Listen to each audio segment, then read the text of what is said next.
mama udah bagaimana keadaannya.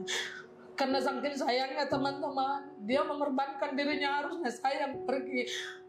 Sampai saya adalah suami yang terbaik, apapun dikorbankan buat istri dan anaknya.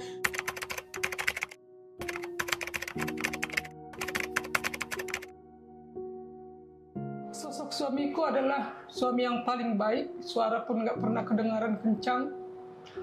Sosok sebagai bapak yang sayang sama istrinya, tidak pernah kami ribut. Dia adalah suami yang nggak ada ceritanya, tidak punya kebaikan, selalu kebaikan. Saya bangga memiliki suami seperti dia. Saya nggak bisa lagi ngomong apa, karena kejadian itu aku masih trauma. Tadi diboncengkan aku, saya trauma masih teman-teman. Saya nggak bisa untuk kembali normal untuk bawa motor seperti sedia kala. Saya sebenarnya pada saat kejadian saya tidak sadarkan diri karena beliau bonceng saya.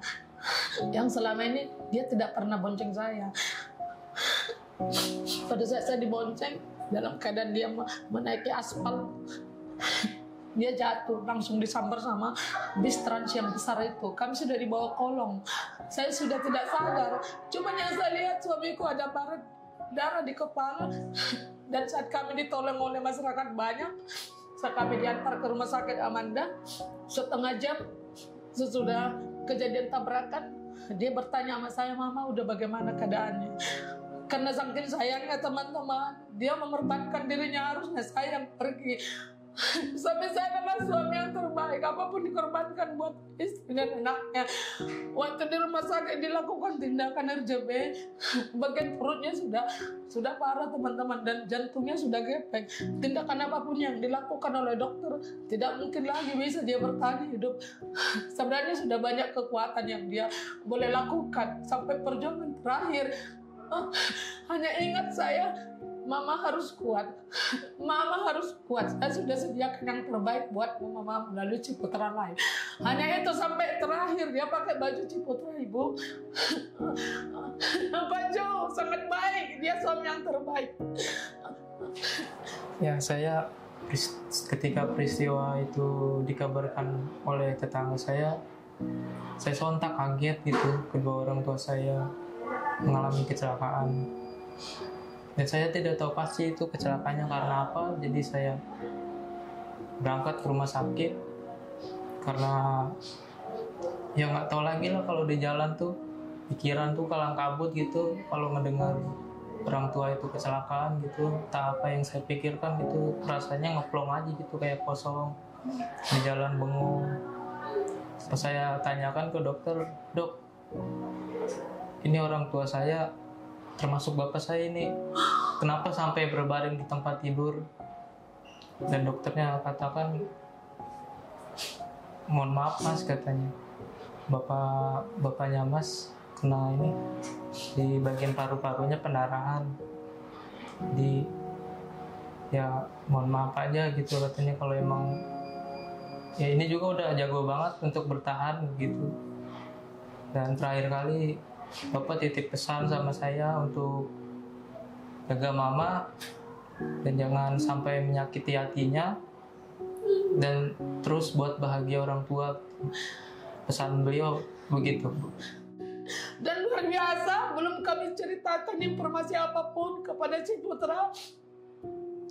Orang Ciputra sudah datang ke rumah sakit, ke Amanda. Belum sampai ke rumah tempat almarhum untuk dimakamkan teman-teman. Ciputra Lab sudah banyak yang datang. Padahal saya belum kasih informasi. Saya dalam keadaan tidak sadar. Ciputra ini seperti dia punya telepati. Saya nggak ngerti kebaikan mereka. Dari mulai suamiku masih di rumah sakit sampai ke rumah, sampai ke pemakaman, semua heran. Ada apa dengan Ciputra? Siapa ini Ciputra? Saya tidak bisa bilang apa, hanya terima kasih buat Ciputra, buat support dari pihak kantor, dari semuanya teman-teman. Saya tidak bisa tahu, saya tidak ada informasi dari saya, tapi mereka sangat peduli dengan keadaan kami bersama anakku. Tapi apa boleh buat, Bu? Kenyataan bilang apa? Kami tidak tahu sampai kapan dipanggil suamiku dan kapan, dan hari apa kami pun nggak tahu, itulah namanya disebut resiko ya Bu. Kami harus mau bilang apa. Sampai detik ini saya masih berharap suamiku ada, teman-teman.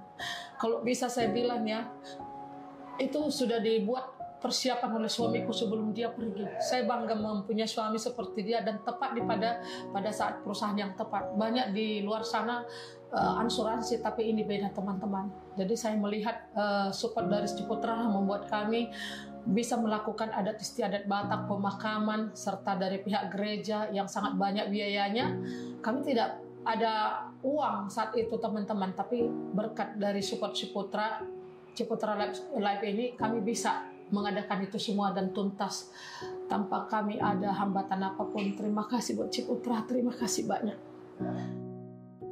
Buat teman-teman semua yang paling saya rasakan manfaat daripada support dari Ciputra Lab ini, teman-teman, pada saat suami saya sudah dipanggil, kan adat istiadat Batak itu sangat ribet dan banyak makan biaya. Jadi saya sebagai istri terbantu banget, teman-teman. Jadi belum pernah saya rasakan perusahaan yang mensupport saya seperti ini, yaitu dari Ciputra Life, teman-teman. Ayo, kita harus buat seperti suami saya. Manfaat yang saya rasakan, apalagi sampai detik ini dalam keadaan saya sudah patah tangan, nggak bisa lagi terapi, teman-teman, sebagai pekerjaan utama selama ini.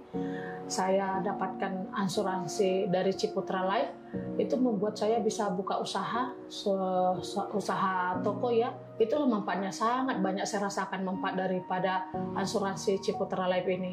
Ayo bergabung segera supaya tidak kita rasakan pada saat saya duka, pada saat saya mengalami ditinggalkan oleh suami, saya masih bisa melanjutkan kehidupan saya dari berkat yang sudah saya rasakan dari Ciputra Life.